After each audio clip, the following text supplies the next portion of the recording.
سورۃ الفاتحہ قرآن حکیم کی پہلی سورت ہے اور یہ پورے قرآن کا مقدمہ بھی ہے۔ اس کو الفاتحہ بھی کہا جاتا ہے، یعنی کھولنے والی، یعنی قرآن اسی سے آ کے کھلتا ہے، یہ قرآن کی چابی ہے۔ احادیث میں اسے ام الکتاب بھی کہا گیا ہے، بخاری اور مسلم میں۔ لہٰذا یہ اس چیز کی متقاضی ہے چیز کہ ہم آج کا پورا لیکچر سورۃ الفاتحہ کو کور کریں، اور اگلے لیکچر سے ہم انشاءاللہ تعالی سورۃ البقرہ کا آغاز کریں گے۔ میرے بھائیو، سورۃ الفاتحہ قرآن حکیم کی وہ واحد سورت ہے کہ جس کی فضیلت قرآن میں آئی۔ قرآن کی کوئی سورت ایسی نہیں ہے، انکلوڈنگ سورۃ الاخلاص بھی، کہ جس کی فضیلت قرآن میں آئی سوائے سورۃ الفاتحہ کے۔ اس لیے فضیلت کے اعتبار سے قرآن حکیم کی سب سے افضل سورت وہ سورۃ الفاتحہ۔ اس کی سپورٹ میں انشاءاللہ بخاری اور مسلم سے احادیث بھی پیش کروں گا۔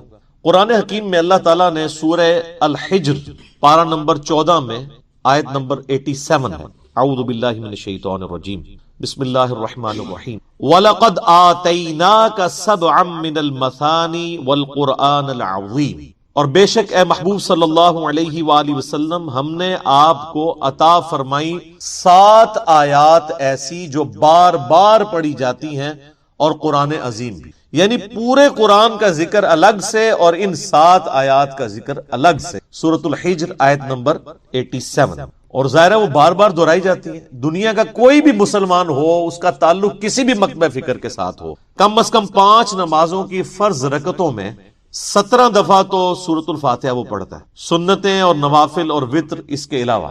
کوئی بھی نماز ایسی نہیں ہے جس میں سورۃ الفاتحہ ریپیٹ نہ ہوتی۔ یہی اس کی فضیلت کے لیے کافی ہے کہ قرآن حکیم جو نماز میں ہم پڑھتے ہیں وہ ہم بدل بدل کے پڑھتے ہیں، لیکن سورۃ الفاتحہ ایسی چیز ہے جو ہر رکعت میں پڑھی جاتی ہے۔ حتیٰ کہ صحیح بخاری اور صحیح مسلم کی متفق علیہ حدیث ہے کہ اللہ کے محبوب صلی اللہ علیہ وآلہ وسلم نے فرمایا، لا صلاۃ لمن لم یقرأ بفاتحۃ الکتاب، جو نماز میں سورہ فاتحہ نہیں پڑھتا اس کی نماز ہی نہیں ہوتی۔ یہ اتنی اوبلیگیٹری چیز ہے۔ یہ بات بھی اس کی فضیلت کے لیے کافی ہے کہ یہ قرآن حکیم کی نمبر 1 سورت، اپنی ترتیب میں بھی مصحف کی اور اپنے فضائل کے اعتبار سے۔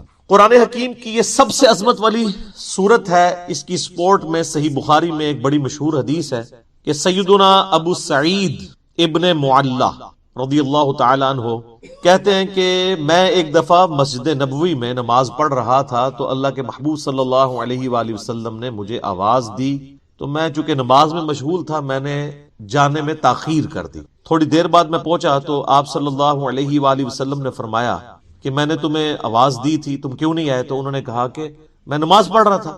تو آپ صلی اللہ علیہ وآلہ وسلم نے فرمایا، کیا تم نے اللہ کا یہ حکم نہیں سنا؟ سورۃ الانفال کی آیت آپ نے پڑھی، استجیبوا للہ والرسول اذا دعاکم، جب اللہ اور اس کا رسول تمہیں پکاریں فوراً ان کی آواز پہ لبیک۔ اس کائنات میں ایک ہی ہستی ایسی ہے مخلوقات میں کہ جو اگر عین نماز کی حالت میں بھی کسی کو بلائیں تو نماز توڑ کر نہیں، نماز چھوڑ کر اسی حالت میں ان کی خدمت میں حاضر ہونا یہ فرض ہے، سورۃ الانفال کی اس آیت کے تحت اور بخاری کی اس حدیث، اور وہ امام اعظم محمد رسول اللہ صلی اللہ علیہ وآلہ وسلم کی مبارک ذات ہے۔ نماز توڑ کر نہیں، کیونکہ نبی علیہ السلام کی طرف جانا اللہ کے ایک حکم سے دوسرے حکم کی طرف جانا ہے۔ وہ جہاں پہ نماز اس نے چھوڑی ہوگی، اگر 1 رکعت پڑھی ہے، 2 پڑھی ہیں، 3 پڑھی ہیں، تو آ کر وہیں سے اپنی نماز شروع کرے گا، اس کی نماز ٹوٹے گی بھی۔ اس پہ اجماع امت ہے۔ بہرحال یہ جو ہمارے واعظین آئے دن کہانیاں کراتے رہتے ہیں کہ جی ماں آواز دے دے، باپ آواز دے دے، نماز توڑ دو، اس طرح کی کوئی حدیث نہیں۔ البتہ یہ ضرور ہے کہ اگر زندگی موت کی کشمکش بن جائے، کوئی ایمرجنسی ہو جائے، تو آپ پھر نماز توڑ سکتے ہیں، لیکن نبی علیہ السلام کے کیس میں اگر بلایا جائے گا تو نماز توڑنی نہیں پڑے گی، بلکہ نماز وہیں پر چھوڑ کر آپ علیہ السلام کا حکم سننا پڑے گا۔ تو یہ آپ علیہ السلام نے ان کو تھوڑا سا یعنی ڈانٹ پلائی پیار محبت سے، پھر آپ نے اس صحابی کا ہاتھ اپنے ہاتھوں میں پکڑا اور پھر فرمایا کہ میں اس مسجد سے باہر نکلنے سے پہلے تمہیں قرآن حکیم کی سب سے عظیم سورت سکھاؤں گا۔ آپ علیہ السلام کی عادت تھی کہ آپ اگر کسی کو تھوڑا سا بھی سختی سے پیش آتے تھے تو پھر اس کے ساتھ دل جوئی بھی فرماتے۔ آپ ہاتھ پکڑے اور فرمایا کہ میں تمہیں نا ایک تحفہ دوں گا۔ وہ صحابی کہتے ہیں پھر تھوڑی دیر بعد جب ہم مسجد سے باہر نکلے تو مسجد سے نکلتے ہوئے میں نے نبی علیہ السلام سے کہا، یا رسول اللہ اپنا وعدہ پورا کریں، آپ نے مجھے کہا تھا کہ آپ مجھے قرآن کی سب سے عظیم سورت تعلیم۔ تو آپ علیہ السلام نے فرمایا کہ وہ سورت ہے الحمدللہ رب العالمین، یعنی سورۃ الفاتحہ۔ اور پھر آپ علیہ السلام نے ساتھ ہی یہ سورہ ہجر کی آیت نمبر 87 بھی پڑھی کہ یہ وہ جو قرآن حکیم میں آیا ہے وَلَقَدْ آتَيْنَاكَ سَبْعًا مِّنَ الْمَثَانِي وَالْقُرْآنِ الْعَظِيمِ، یہ ہے وہ سورت جو قرآن حکیم میں اللہ نے مجھے عطا کی، جو 7 آیات بار بار دہرائی جاتی ہیں۔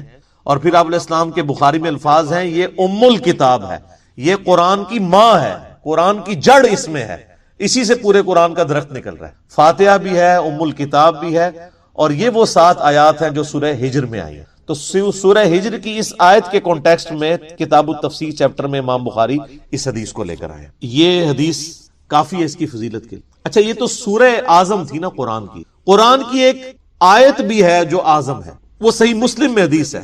ابی ابن کعب، جن کے بارے میں بخاری مسلم میں آتا ہے کہ 4 بندوں سے قرآن سیکھو، ان میں ایک عبداللہ ابن مسعود ہیں اور ایک ابی ابن کعب ہیں اور سیدنا سالم ہے، یہ ان میں سے ایک ہیں۔ ابی ابن کعب کہتے ہیں کہ نبی علیہ السلام نے مجھ سے ایک دن پوچھا کہ جانتے ہو کہ قرآن کی سب سے اعظم آیت کون سی؟ انہوں نے کہا یا رسول اللہ صلی اللہ علیہ وآلہ وسلم، میرے اندازے کے مطابق قرآن حکیم کی سب سے عظیم آیت اللہ لا الہ الا هو الحی القیوم، آیت الکرسی، سورہ بقرہ کی آیت نمبر 255 ہے۔ تو آپ علیہ السلام نے اپنا ہاتھ ان کے سینے پہ مارا محبت کے ساتھ اور فرمایا ابو منذر، تمہیں یہ علم مبارک ہو، یعنی نبی علیہ السلام نے ان کے علم کے اوپر ان کی تحسین فرمائی کہ تمہیں میرے بتائے بغیر تم نے صحیح اندازہ لگایا کہ قرآن حکیم کی سب سے اعظم سورت جو آیت ہے وہ آیت الکرسی۔ بخاری سے پتہ چلا کہ سب سے اعظم سورت سورۃ الفاتحہ ہے، مسلم شریف سے پتہ چلا سب سے اعظم آیت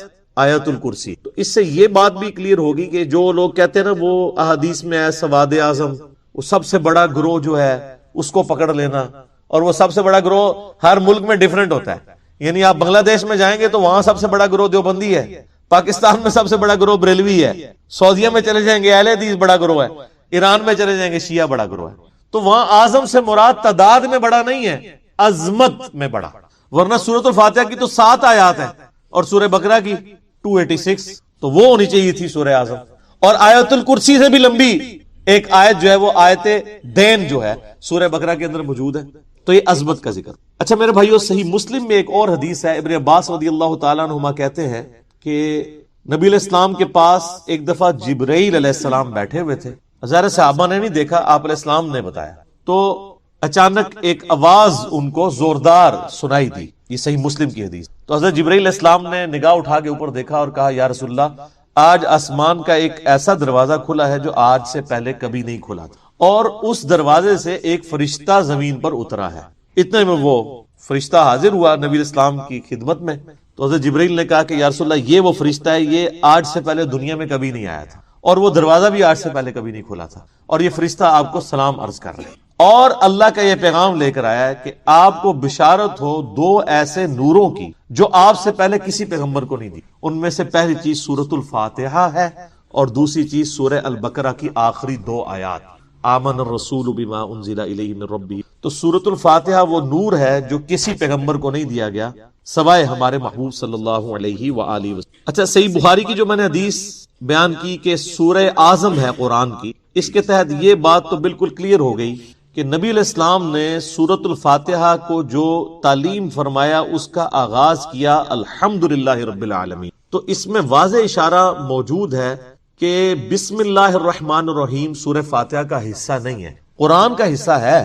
وہ تو ہر سورت کے آغاز میں بسم اللہ ہے سوائے سورہ التوبہ کے، اور سورہ نمل کے اندر آیت بھی ہے انہ من سلیمان و انہ بسم اللہ الرحمن الرحیم۔ لیکن جو سورتوں کے آغاز میں بسم اللہ لکھی جاتی ہے یہ سورت کا حصہ نہیں، قرآن کا حصہ ضرور۔ تو چونکہ نبی علیہ السلام نے اس میں فرمایا الحمدللہ رب العالمین، تو اگر آپ علیہ السلام نے اس سورت کو تعلیم فرمانا ہوتا اس اعتبار سے کہ بسم اللہ اس کا حصہ ہوتی، تو آپ فرماتے کہ وہ سورت ہے بسم اللہ الرحمن الرحیم الحمدللہ رب العالمین۔ تو یہ اس بات کو تقویت دیتی ہے کہ بسم اللہ سورہ فاتحہ کا حصہ نہیں، لیکن نماز میں ہم پڑھتے ہیں، اس کے ساتھ پڑھیں گے، لیکن حصہ نہیں۔ البتہ مسلمانوں میں اہل حدیث مکتبہ فکر اور امام شافعی کے جو مقلدین ہیں ان کا موقف ہے کہ بسم اللہ سورہ فاتحہ کا حصہ، اہل تشیع کا بھی یہی موقف ہے۔ اسی لیے آپ اگر شیعہ کے چھپے ہوئے قرآن دیکھیں گے اور اہل حدیثوں کے، اب یہ میرے ہاتھ میں جو قرآن ہے یہ سعودیہ سے چھپا ہوا ہے، یہ اہل حدیث کا ہے، اس میں بھی بسم اللہ الرحمن الرحیم کو پہلی آیت انہوں نے ڈکلیئر کیا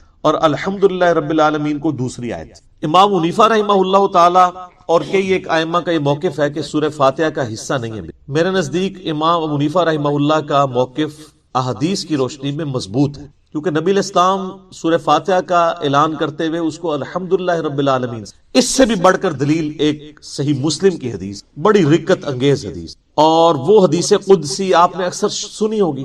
سیدنا ابو ہریرہ رضی اللہ تعالیٰ عنہ کہتے ہیں کہ اللہ کے محبوب صلی اللہ علیہ وآلہ وسلم نے فرمایا اس شخص کی نماز ناقص ہے ناقص ہے ناقص ہے جو سورہ فاتحہ نہیں پڑھتا نماز. تو کچھ تابعین نے عرض کیا کہ ابو ہریرہ جب ہم امام کے پیچھے ہوتے ہیں پھر ہم کیا کریں؟ تو انہوں نے کہا اقرا بہا فی نفسک، تم پھر اپنے جی میں آہستہ آہستہ پڑھ لیا. وہ جز القراء امام بخاری کی کتاب میں آتا ہے کہ وہ آپ نے جب امام سکتے کرتا ہے ان سختوں کے دوران پڑھنی ہے، امام کے ساتھ نہیں پڑھنی. اب یہ الگ سے ایک ٹاپک ہے، میں آج اس کو ڈسکس نہیں کروں گا. میرا یوٹیوب پہ کلپ ہے امام کے پیچھے فاتحہ اور اس کے ساتھ نیو لکھا ہوا ہے، اس میں نے موقف بیان کیا. اور پھر نبی علیہ السلام نے فرمایا حدیث قدسی یعنی اللہ کا فرمان بزبان محمد رسول اللہ صلی اللہ علیہ وآلہ وسلم کہ اللہ تعالیٰ فرماتا ہے قسمت الصلاۃ بینی و بین عبدی نصفین. اچھا یہ حدیث شیعہ کے ہاں بھی پائی جاتی ہے جو میں بیان کر رہا ہوں صحیح مسلم، کہ میں نے نماز اپنے اور اپنے بندے کے درمیان برابر تقسیم کر لی، نصف میرے لیے ہے اور نصف میرے بندے کے لیے. اور نماز کسے کہا؟ سورہ فاتحہ کو، پوری نماز. پھر اللہ تعالیٰ نے فرمایا، نبی علیہ السلام فرماتے ہیں کہ جب میرا بندہ کہتا ہے الحمدللہ رب العالمین تو میں کہتا ہوں میرے بندے نے میری حمد بیان کی، میری تعریف کی. جب وہ کہتا ہے الرحمن الرحیم تو میں کہتا ہوں میرے بندے نے میری ثنا کی. جب وہ کہتا ہے مالک یوم الدین تو میں کہتا ہوں میرے بندے نے میری تمجید بیان کی، میری بزرگی کا اعتراف کر لیا. اور جب وہ کہتا ہے ایاک نعبد و ایاک نستعین تو یہ میرے اور میرے بندے کے درمیان کامن عہد اور بانڈ ہے، جو میرے بندے نے مجھ سے مانگا میں نے اسے دیا. اور جب میرا بندہ کہتا ہے اہدنا الصراط المستقیم صراط الذین انعمت علیہم غیر المغضوب علیہم ولا الضالین آمین، تو میرے بندے نے جو مجھ سے مانگا اس دعا میں نے اسے عطا کر دیا. یہ حدیث بھی اس بات کا ثبوت ہے کہ سورہ فاتحہ کا حصہ بسم اللہ نہیں ہے، ورنہ تو یہ سٹارٹ یہاں سے ہوتی کہ جب میرا بندہ کہتا ہے بسم اللہ الرحمن الرحیم تو میں کہتا ہوں میرے بندے نے میرے نام سے آغاز کیا. جب وہ کہتا ہے الحمدللہ رب العالمین تو میں کہتا ہوں میرے بندے نے میری حمد کی. تو اس حدیث میں بھی، حدیث قدسی میں بھی سورہ فاتحہ کا آغاز الحمدللہ رب العالمین. لہذا اہل تشیع اور اہل سنت میں اہل حدیث اور شافعی ہیں جو شوافع، ان کا موقف مضبوط نہیں ہے اس مسئلے میں. امام حنیفہ رحمہ اللہ کا موقف اس مسئلے میں، جہاں کئی مسئلوں میں ان کے موقف غلط ہے، اس مسئلے میں ان کا موقف کہ سورہ فاتحہ کا حصہ نہیں ہے. اس سے بھی بڑھ کر بخاری و مسلم میں حدیث ہے، انس بن مالک کہتے ہیں میں نے پوری زندگی نبی علیہ السلام کے پیچھے نماز پڑھی، اس کے بعد حضرت ابو بکر کے پیچھے، پھر حضرت عمر کے پیچھے، پھر حضرت عثمان کے پیچھے. میں نے ان چاروں میں کسی کو بھی قرات کا آغاز نماز میں بسم اللہ سے کرتے ہوئے نہیں سنا، ہمیشہ الحمدللہ رب العالمین سے سنا. وہ ثنا تو خاموشی سے پڑھی جاتی ہے نا، اور بسم اللہ. قرات کا آغاز وہ کرتے تھے الحمد سے. اس کا مطلب ہے کہ وہ سورہ فاتحہ سے اسے الگ سمجھ. اور مسلم میں تو یہاں تک الفاظ ہیں، بلکہ وہ حضرت انس بن مالک تو انکار ہی کر رہے ہیں. وہ کہتے ہیں کہ نبی علیہ السلام اور حضرت ابو بکر و عمر سورہ فاتحہ سے نہ پہلے بسم اللہ پڑھتے تھے نہ بعد میں، یعنی اگلی سورہ سٹارٹ کرنے سے پہلے بھی بسم اللہ نہیں پڑھتے تھے، کنٹینیوشن کے ساتھ پڑھتے تھے. بعض محدثین نے اس کی توجیہ بیان کی کہ اس سے مراد ہے کہ بلند آواز سے نہیں پڑھتے، کیونکہ ثنا اور بسم اللہ آہستہ آواز سے پڑھنا تو ثابت ہے. تو آہستہ آواز سے پڑھنا ہی اس بات کی دلیل ہے کہ اس کو فاتحہ سے الگ کر کے پڑھتے تھے، لہٰذا وہ فاتحہ کا حصہ نہ ہوا. اچھا اب ٹیکنیکلی اس کو آپ سمجھیں کہ سورہ فاتحہ کی یہ 7 آیات کیسے پوری ہوتی ہیں. مسلم میں جو یہ ہے نا الفاظ کے آدھی میرے لیے آدھی میرے بندے کے لیے، تو پھر سورہ فاتحہ آدھی ہوتی ہوگی نا کہیں پہ، کیونکہ آدھی میرے لیے اور آدھی میرے بندے کے لیے. تو آئیں پھر آدھی کر کے دیکھ لیتے ہیں. وہ سٹارٹ ہو رہا ہے اس حدیث میں جب میرا بندہ کہتا ہے الحمدللہ رب العالمین تو میں کہتا ہوں میرے بندے نے میری حمد کی. الرحمن الرحیم میرے بندے نے میری ثنا کی. مالک یوم الدین میرے بندے نے میری بزرگی کا اعتراف کیا. 3 آیتیں ہوگی. اس کے بعد آتا ہے ایاک نعبد و ایاک نستعین، یہ میرے اور میرے بندے میں کامن ہے، لہٰذا یہ آیت پھر سینٹر میں ہوگی، کیونکہ تینوں پہلی آیات جو ہیں وہ اللہ کی تعریف ہے. الحمدللہ رب العالمین الرحمن الرحیم مالک یوم الدین. ایاک نعبد و ایاک نستعین عہد ہے اور کہا یہ کامن ہے، مراد یہ سینٹر میں ہے. اور اس کے بعد جتنی چیزیں وہ دعائیں ہیں، اہدنا الصراط المستقیم یہ بندے کی ہوگی، صراط الذین انعمت علیہم غیر المغضوب علیہم ولا الضالین آمین یہ 3 آیات اللہ سے دعا ہوئی یہ بندے کے لیے، اور اس میں الفاظ ہیں جو میرے بندے نے مانگا میں نے دے دیا۔ پہلی 3 اللہ کی ثنا اور سینٹر والی ایاک نعبد و ایاک نستعین کامن بانڈ، ٹھیک ہو گیا۔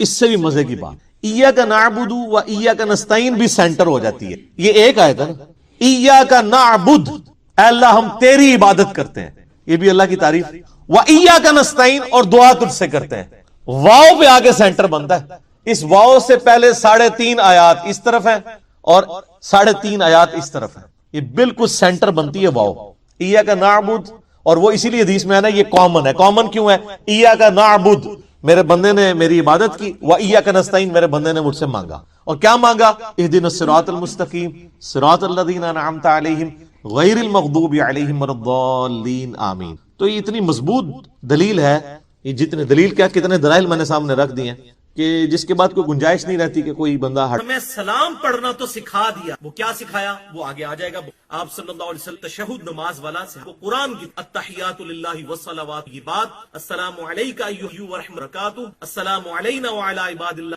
اشہد ان لا الہ الا اللہ، یہ ہے بخاری۔ تو انہوں نے اشارہ کیا آپ نے سلام پڑھنا تو ہمیں سکھا دیا، ہم اپنی نماز میں سلام پڑھتے ہیں۔ اب بتائیے درود کیسے؟ تو آپ صلی اللہ علیہ وسلم فرمایا کہو اللہم صلی علی محمد وعلى آل محمد كما صليت على إبراهيم وعلى آل مجيد اللهم بارك على محمد وعلى آل محمد كما باركت على إنك، اور یہ وہ درود ہے جسے درود ابراہیمی کہتے ہیں، جس پہ اہل سنت اور اہل تشیع کا اجماع ہے۔ نماز کے اندر دونوں یہی درود پڑھتے ہیں۔ سنت کے جتنے بھی مکاتب فکر، حنفی ہوں، شافعی ہوں، مالکی، حنبلی ہوں، بریلوی ہوں، دیوبند، جتنے بھی ہیں، اور اہل تشیع بھی، چاہے ان کے بھی جتنے آپشن، چاہے وہ زیدیہ ہوں، سب کے سب یہی درود پڑھتے ہیں نماز میں۔